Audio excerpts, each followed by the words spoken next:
So welcome back to another B-Sound podcast. It's a Friday episode, so that means this is going up on YouTube pretty much exclusively for right now. I'm not sure if I'll start putting those up on the normal places like Spotify and Apple Podcasts, Google, Stitcher, all those podcasty places, right? I feel like YouTube is a good place for this kind of bonus material, so to speak. But, you know, if you find yourself saying, hey, Dan, I really prefer to listen to my stuff on the podcast sites, go ahead and let me know, and we'll start putting them up there for you.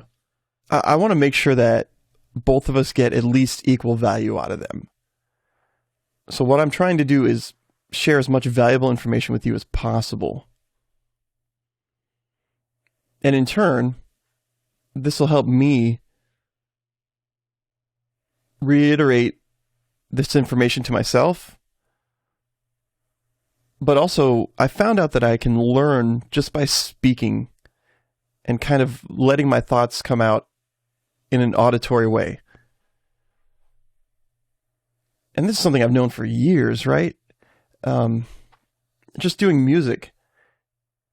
A lot of times when I'm writing music, I'm using word salad, so to speak. I'm just blurting out words over a chord progression to try to come up with some kind of melody. And I find a lot of times those words will end up having some kind of meaning, even if I'm not thinking about it, even if it's just pure, unconscious word salad. There is chunks of wisdom and truth in those things. It's just, they're less thought out, so it's kind of chaotic when you're doing something like that. And this is a kind of a chaotic way too, as well, but the thoughts are a little more thought out. So regarding the podcast and how I'm handling it, one of the things I think would bring a lot of value to both you and I is if I can be as authentic as possible with you. And yeah, you'll see like some jump cuts in these kind of videos where I'll cut out some of the lag in thinking, because there's times where I'll take a drink or I'll think about something for an extra long period of time. And mainly that's just not to waste your time, but I'm not really cutting out anything other than some pauses and ums and and things like that, where I don't think it'd be valuable for you to have in there, and I don't want to waste your time. So I think it's worth it to edit these down just a little bit.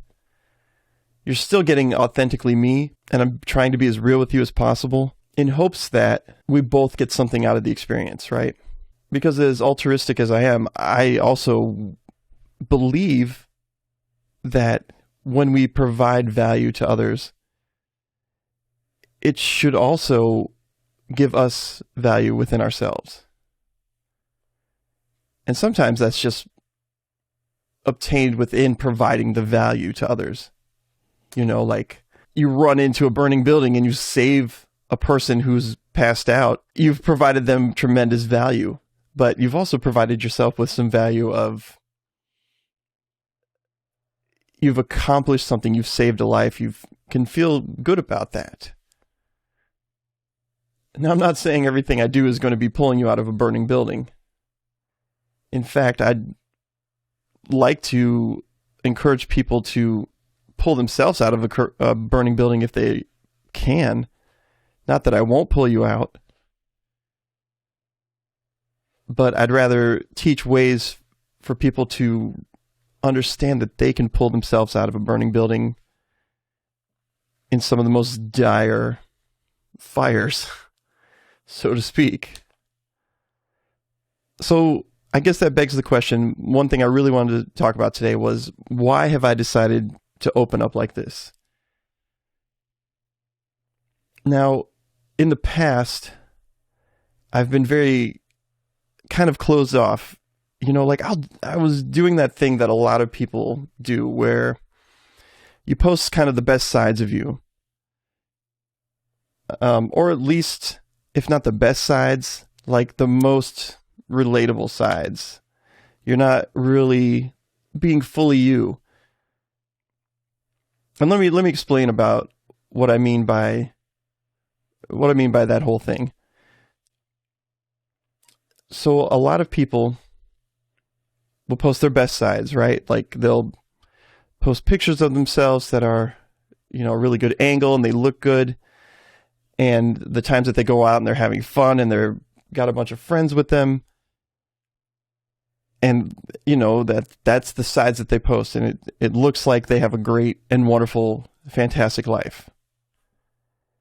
And then you get the other side of things where people will post a lot of drama about themselves or about others, or how they're going through some kind of traumatic thing. And there's nothing wrong with doing any of these things, right? I'm just saying that when you do these things all the time, it comes off as kind of inauthentic. Even though it is totally real and these things totally happen, it's not quite real life. There's ups and downs. And so when people find that they get a lot of positive feedback from others by posting positive things, or just a lot of feedback or attention for posting negative things about themselves or others, it creates a feedback loop of, I want to put more of this kind of thing out so that I can get more of that feedback. And that just keeps going and going and going. But what happens is people become afraid to be themselves. And that's what I got caught up in. I was posting what I thought people wanted to see more so than just being who I was. And that's, when you think about it, not that you even have to post anything at all, but when you think about how that affects you as a person,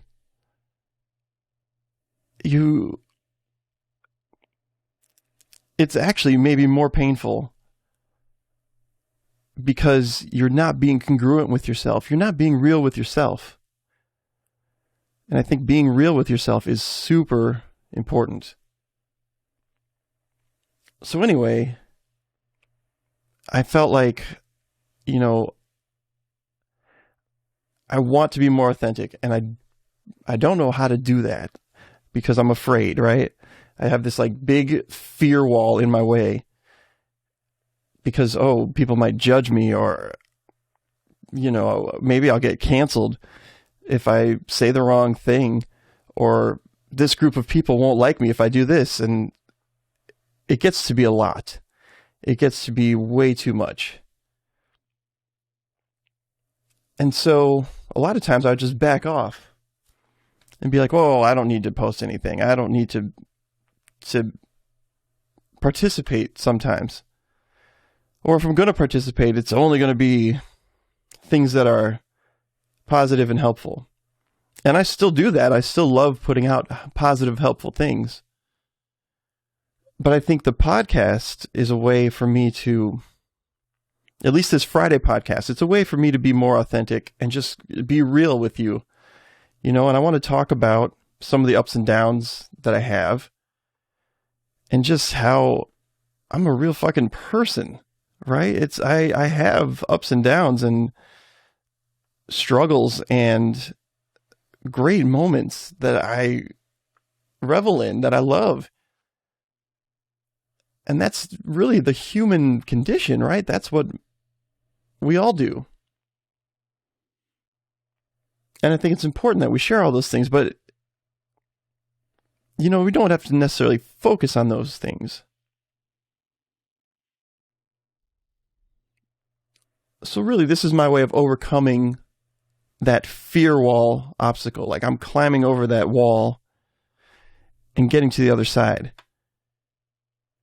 Like you see a fear, lean into the fear, walk into the abyss of the fear. Because that's the only way you're going to beat it. Otherwise, you're going to be stuck on the side of that wall that you don't want to be stuck on. cowering. And what good are you there? The value you can provide is very low on that side of the fear wall. And it doesn't always work, by the way. You know, you can start climbing that wall and you think you're making it and you think you're going to do it. And you can slip and fall. You grab the wrong piece of ivy, a brick falls, you know, and you're down on the ground. And you got to climb again. But I think eventually, if you can understand that grind of climbing the wall isn't going to end, and you know you're going to keep doing it, maybe not with this fear wall, there's going to be another wall, right? You get over this fear wall, boom, you're going to run into another one, and it's going to be bigger. Except now you know how to climb that old fear wall, and it's going to help you climb this bigger one. And so on and so forth. It's just going to keep happening. And some might say, well, why even climb? And I think that the reason you want to climb is because the alternative sucks. The alternative means you're stagnant, and you're not really alive, are you? If you're just sitting there stagnant, and you're trying to avoid being uncomfortable, then you're just avoiding it. You're not working towards anything. You're just working to not go anywhere. And by all means, it's your life. If you want to do that, I'm not going to judge you for it. Like, I did that for years. And I had a lot of enjoyable moments. But there's something about the way I feel now, climbing these fear walls, is more confident and better than I've ever felt, and more like me than I've ever been. And I can do this podcast with you now because I'm able to climb these walls and build those muscles and do the hard things and be uncomfortable. And so really, if you can learn anything from what I'm talking about here, it's that, you know, it's okay to be wherever you're at in life. You're the only judge of you, you know? Anyone else who judges you, well, they're just avoiding looking at themselves. Unless, of course, you ask them to judge you, and then that's a different story. You're getting feedback on maybe some outside factors that you can't see. But the point is, if you can climb that fear wall, even the smallest little wall, I think you'll feel better for it. And the more you do that, the stronger your muscles will get.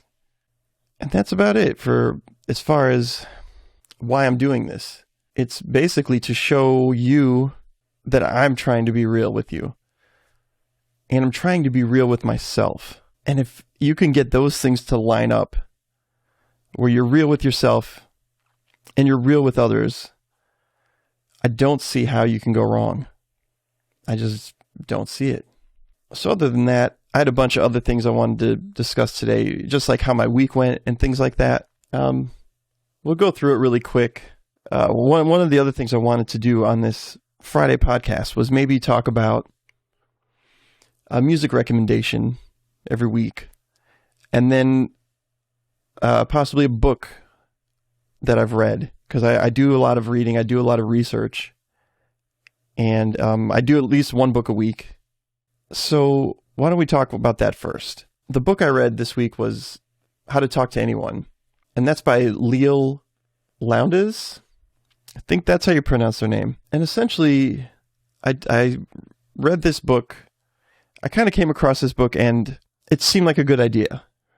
You know, being new to podcasting, I mean, I've done interviews before and things like that, but you can always use some tips, right? When you're discussing things with others, when you're trying to learn the art of conversation, especially for someone like me who's been an introvert my entire life. And conversation is, as much as I love it, I love a good conversation, it's super draining. And I think that's because this is something I've learned about myself here recently too, is it's not draining because like, oh my God, it's so draining to be with these people and it sucks, I don't like these people. No, it's not like that at all. The draining part is I'm putting 100% of my mental energy into focusing on the person and the conversation we're having. I'm 100% trying to figure out and learn what they're telling me. I want to know that I understand what they're communicating. And that process uses all of my cognitive abilities to focus on it, and then to actually have a question or a response to what they're saying or even asking.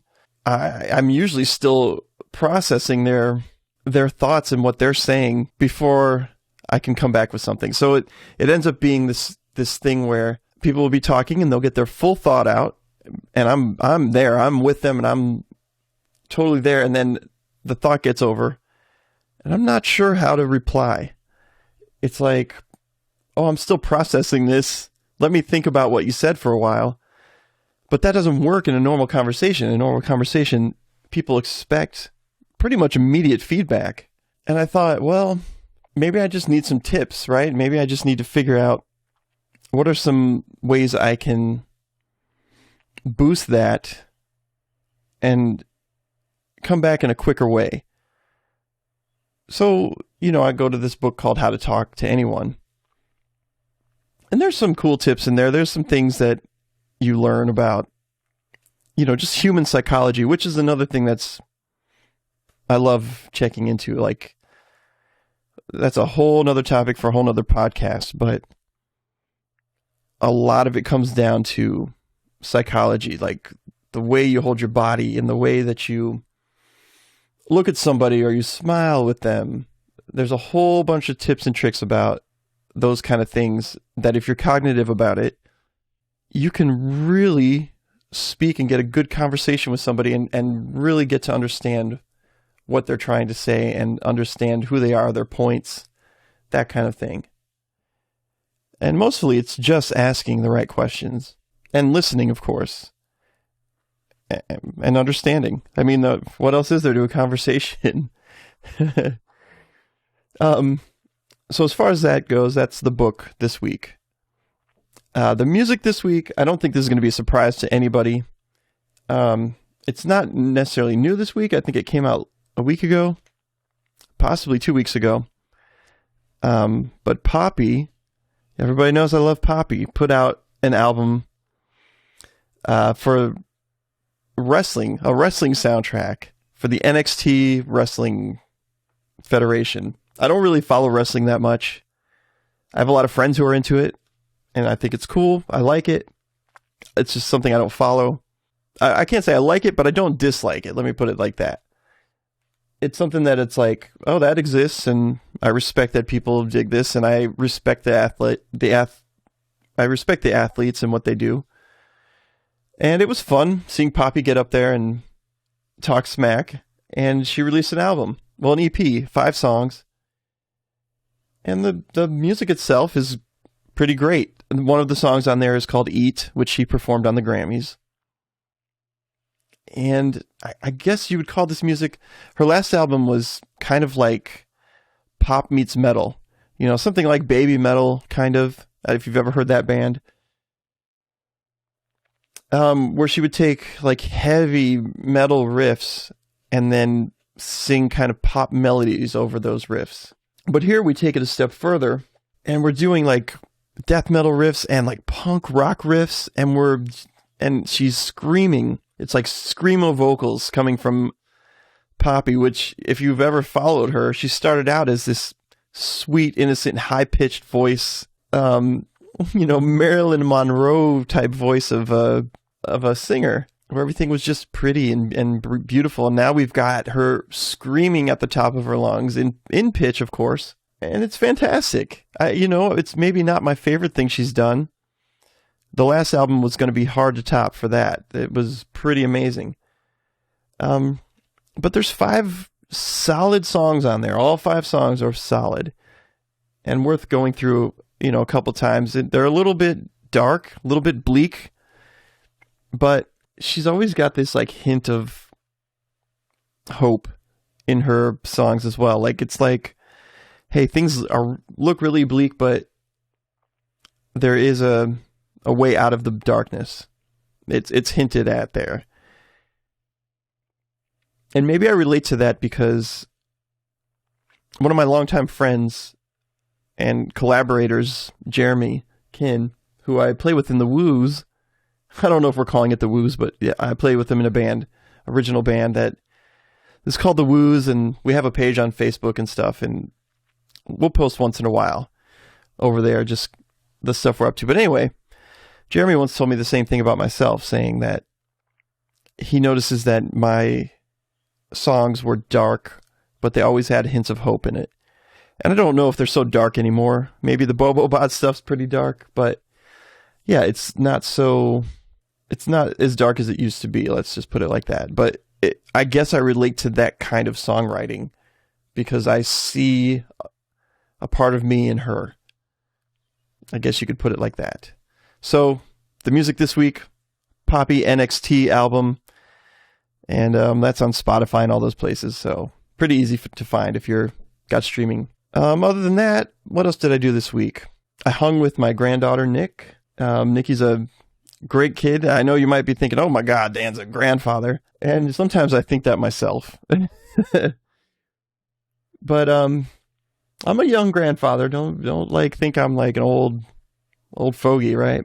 I mean, think what you want, I suppose. But that's how I think of myself. I think of myself as a young, hip grandfather. You know, I'm not out to be anything more or anything less, really. But yeah, we hung out. We had our first fight, which was interesting. You know, I've known the girl for a long time, I think she's 8 years old now. So, and yeah, she's testing the waters, and it came to a head, and it just wasn't good for a couple hours. But like most families, you get over it and you work things out. And especially with kids, it's a good time to make a teachable moment. And she's pretty stubborn, so I'm not sure how much she learned, but I do know that after the altercation we had, and after she got over the emotion of it, you know, of me putting my foot down and being like, you cannot behave in this way. She's trying to punch and kick her way through things. She got over the emotional trauma of that, and once that was done, things were great. You know, I think she finally understood and respected boundaries that she had never previously respected, and just kind of understood like a little bit better where she stands in the world and where I stand in the world, you know, like where we belong with each other. And the goal there is like, I'm trying to teach her that you are the person who teaches others how to treat you. And so I can't let people treat me in a way where they're punching me, you know, and I'm going to have to get stern with that kind of thing. And she'd never seen me get angry or raise my voice or anything. And I think that really upset her, but I used it to teach her, right? Like you have to show people how you want to be treated and treat people how you want to be treated. So not only do you treat people how you want to be treated, but you also let them know how you want to be treated in return. And I was showing her that. And I hope she picks that up. I told her about it, but I'm not sure she grasped the whole concept, but it started to sink in. You know, I only see the kid once in a while. So it's not like I've got a razor or anything, but you know, just like anybody else you're around, you have to have boundaries and teach them how to treat you. But yeah, we had a wonderful time after that. We went for a walk and we played out in the field, and yeah, we had a great time. And she was laughing and so hard that her stomach was hurting, and we had she was telling some great stories, and I was going along with it, and yeah, it was a good time. I'm glad we got to hang out together and get over some problems that probably needed to be addressed. So, what else happened?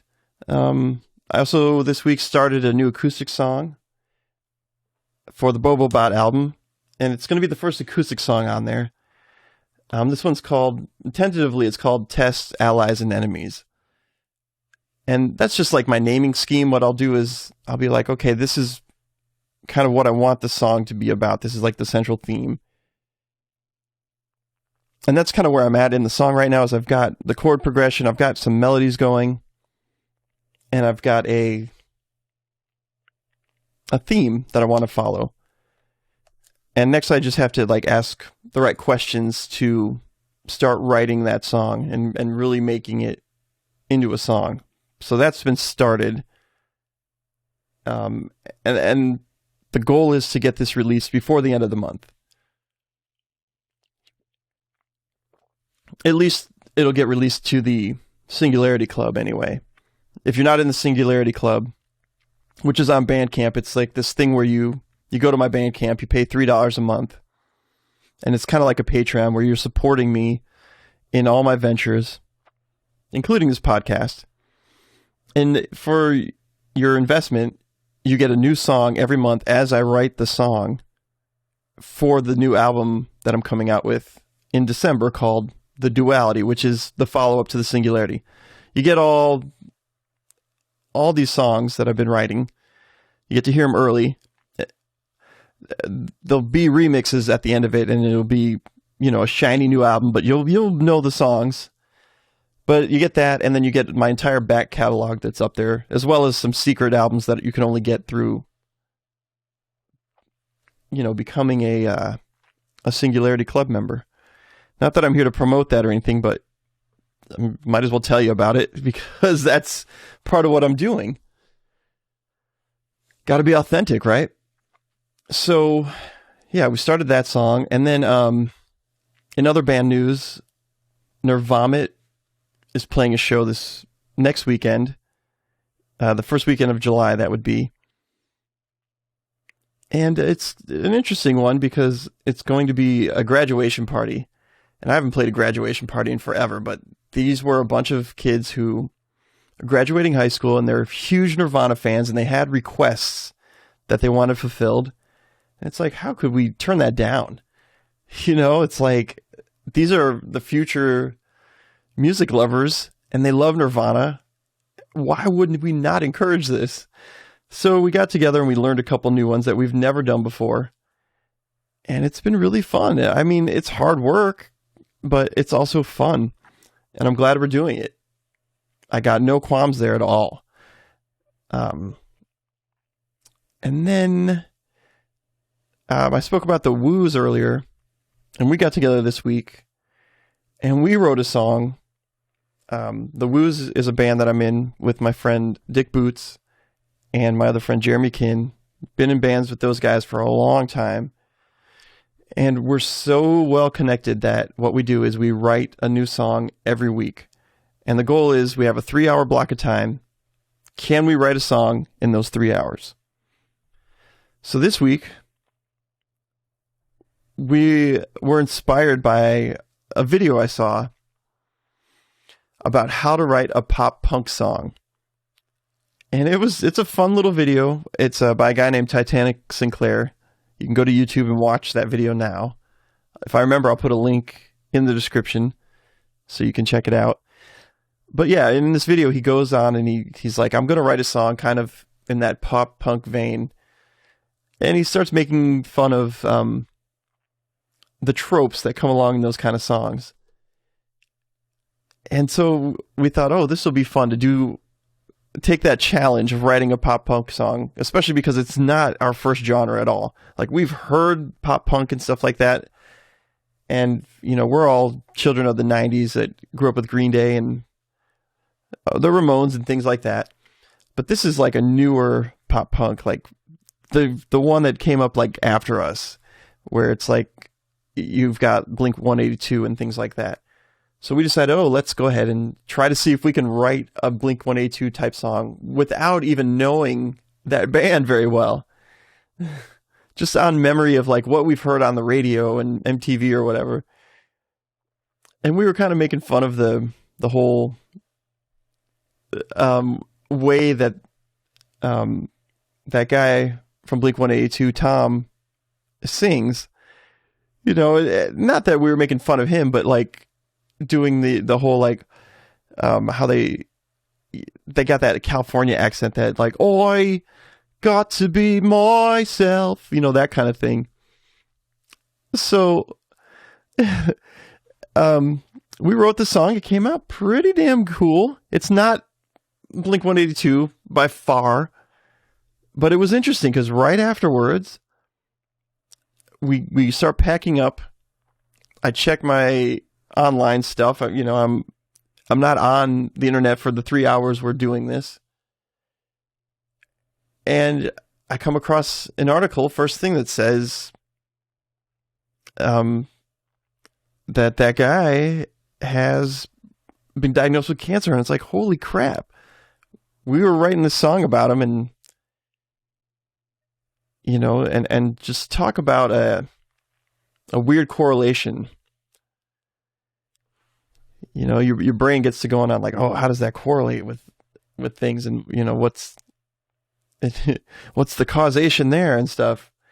But yeah, I thought that was kind of interesting. But yeah, that song, I called it My Own Worst Frenemy.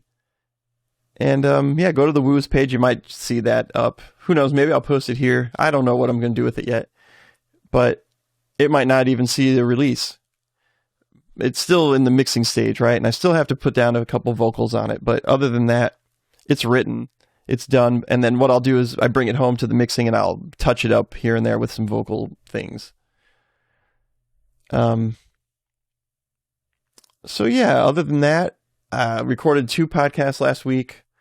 One with my friend Tom, and another one with a guy named Ray, who's known as Transcending Me on TikTok. Tom is an audio engineer, by the way. And those were both interesting interviews, and as far apart from each other as could possibly be. I'm pretty excited for you guys to check these out because, Tom's an interesting audio engineer. He's got an interesting way of looking at things, really likes the underground stuff. And then Ray from Transcending Me is, gosh, how do you even describe this guy? He's working on like next level brain hacks, right? He's really studied the brain, how it works, and really come up with a unique system of thinking that I think could help a lot of people. So it was my pleasure to have this guy on. And then, of course, as far as podcasts go, the one coming up this week is with a friend of mine, Kip Hartley. He's known as Laughing Truth. And this guy's also a guru in helping people. He's a guy who coaches the coaches. He's the mentor for the mentors. And he's got a really unique look on life as well. And I think that's going to be one worth checking out. But that's been edited and it's going to be uploaded soon, and that'll be out on Tuesday. Other than that, there was a new Rick and Morty this week. That was fantastic. Not maybe as good as I was hoping. I don't know if the trope is getting old or if it's like, it's still good. It's still Rick and Morty, and it's still entertaining. But I'm hoping they wow me just a little bit more than they did with this episode. It had its moments for sure, though. I would not recommend it, still watch it. And then finally today, I had a dealing with my dog Cody, and this was tough. This was a tough one. He'd been kind of coughing a lot overnight and like throwing up a little bit here and a little bit there, and I thought, oh, we'll get him to the vet tomorrow. And made an appointment, and he was supposed to go in at 4. Well, so today around noon or so, I'm working on finishing up editing this podcast with Kip. And I go out to the living room, and I just see him kind of walking around a bit lackadaisical, and he's just kind of smacking his lips like, and I'm like, what is going on with you? And then I look over to the side, and there is a puddle of just Geez, it was a puddle of goo. Just a puddle of like foam and mucus and blood. And it was scary to see all that blood in the mucus. And I was like, oh my God, I got to do something about this. And made a couple phone calls and was told basically, hey, get your dog straight to the VR. I mean, the VR. Get him straight to the ER. Not the virtual reality, but get him to the actual emergency reality room, right? So, I threw some paper towels down on that bloody mess, and it took a lot. Like, I think I used like 10 paper towels just to cover it. And it pretty much seeped into all of the paper towels, but I needed to get out of there and get the dog to the doctor. So Cody kind of perked up once you get to the doctor. He's like, I hate this. I absolutely hate this. And he's barking and barking and barking. He can't stand being at the vet. He just knows he's there and he will not cooperate. So after a little while, the doctors come back. They x-ray him. They do some things. And they say that he has a collapsed trachea, which, Cody's a Yorkshire Terrier. And he's old. He's 14, I think. And, those dogs, that's about the age that they go to, 14 to 16, somewhere in there, if you're lucky. And, the doctor's like, oh, he's got a collapsed trachea and esophagus, or I guess it's trachea. And he's got stones in his, not his gallbladder, but his, he's got stones. Let's just put it that way. He's got some stones and he's, it wasn't anything like kennel cough or what was the other thing that they thought it could be, like blood in the lungs kind of thing. And so basically the blood was coming from the trachea being really irritated. And the reason he's coughing so much is he can't breathe. Well, unfortunately, there's nothing they can really do for this kind of thing. At least that's what they've told me. I've gotten some word from other people that things can be done, but I don't know. They're not necessarily professionals that I know of, but I'm told so it's not something that can get better, and he's just going to take some medication, and over time, eventually it's going to get worse, and the medication will be increased until it can't be anymore. So I've got that difficult decision coming up of, how do you handle this and when do you handle it? And that's a tough one. That's going to be a tough obstacle to get over. I love that dog. He's a good friend. He's one of these friends that's like a jerk to you, but you really enjoy each other's company anyway. But yeah, so he's okay right now. He's chilling and he's taking some meds and it's calmed him down. He's kind of stopped coughing. He's not coughing up anything right now. And, hopefully we can sustain that for a while. As long as he's got some quality of life, I see no reason to be too worried, right? The idea is, hey, let's spend as much time together, enjoy each other's company as possible until we can't. And I think that goes for anybody, right? Like anybody that you enjoy, your dog, your friends, your wife, your kids, your neighbor, like just take the time to enjoy being with them, or don't, if you don't enjoy it, don't be with them, but like really understand that the time is limited that you have. And you might as well enjoy the company that you have with you. I always thought about that song, if you can't love the one you want, love the one you're with. I was always like, what does that even mean? Just accept anybody? And maybe it kind of does. Like if the one you want isn't around to love, there's people or things or animals there that could use it. Or if you got nobody, love the one you're with is yourself, right? I mean, that's really the ultimate goal. If you can love yourself, you can love the other things, but maybe we'll get into that in another podcast. Been going on long enough here. I want to thank you for listening. If you've listened all the way through here, really appreciate it. New episodes of the podcast are going to go up on Tuesday on Spotify, YouTube, all the places. And then we have this kind of podcast every Friday.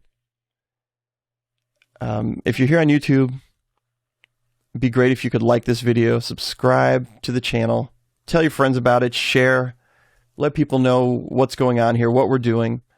And if this had any value to you, please let me know. I'd love to know if you get value and what kind of value you get and how maybe things could be more valuable to you. So with that being said, I bid you adieu. Thank you for showing up and be sound.